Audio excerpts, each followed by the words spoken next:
ગુજરાત શહેરી વિકાસ સત્તામંડળ દ્વારા તારીખ 26/10/2025 રોજ એક હુકમ બહાર પાડવામાં આવ્યો છે। એ હુકમમાં ફ્લાવર બેડના પૈસા ડબલ વસૂલવા માટેની જોગવાઈ છે। આ ફ્લાવર બેડના પૈસા રાજકોટ મહાનગરપાલિકા સિવાયની દરેક મહાનગરપાલિકાઓમાં જો આ પ્લાન મંજૂર થતો હોય તો રાજકોટમાં કેમ નથી થતો? રાજકોટમાં ટીઆરપી ગેમ ઝોન પછી જે નિયમો ફેરવવા માટેની વાત હતી, સરકારે જે નિયમો બનાવ્યા છે રાજકોટની પ્રજાને, રૂડાની પ્રજાને લૂંટવા માટેના છે।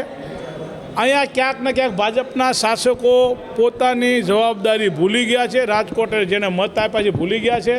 એના અનુસંધાને એ લોકો રજૂઆત નથી કરી અને રાજકોટ અને રૂડા વિસ્તારના લોકો માથે કરોડો રૂપિયાનો કરબોજ આવવાનો છે અને આવી ગયો છે। હુકમ અનુસંધાને બીપીએમસી કલમની જોગવાઈ મુજબ 1976માં 122 નંબરની કલમમાં રાષ્ટ્રપતિનો હુકમ લીધો છે, એટલે આ કલમમાં કોઈ ફેરફાર નથી થવાનો અને રાજકોટની પ્રજાએ ભોગવવું પડશે।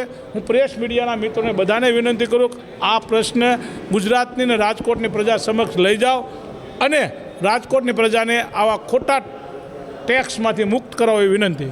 રાજકોટ મ્યુનિસિપલ કોર્પોરેશનનું આજરોજ જનરલ બોર્ડ હતું।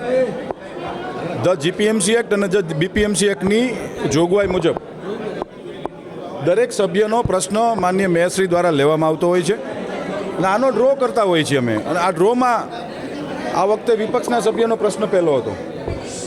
હું કાયમ ભૂતકાળના જ્યારે જનરલ બોર્ડો થયા છે ત્યારે મીડિયાના મિત્રોની સમક્ષ હું કાયમ કહું છું કે જ્યારે જેનો પ્રશ્ન હોય એ પ્રશ્ન પૂછે છે અને મ્યુનિસિપલ કમિશનરશ્રી દ્વારા એનો જવાબ દેવામાં આવે। પણ ભૂતકાળની અંદર જ્યારે ભારતીય જનતા પાર્ટીના સભ્ય પૂછતા હોય ત્યારે એ ખલેલ પહોંચાડતા હતા।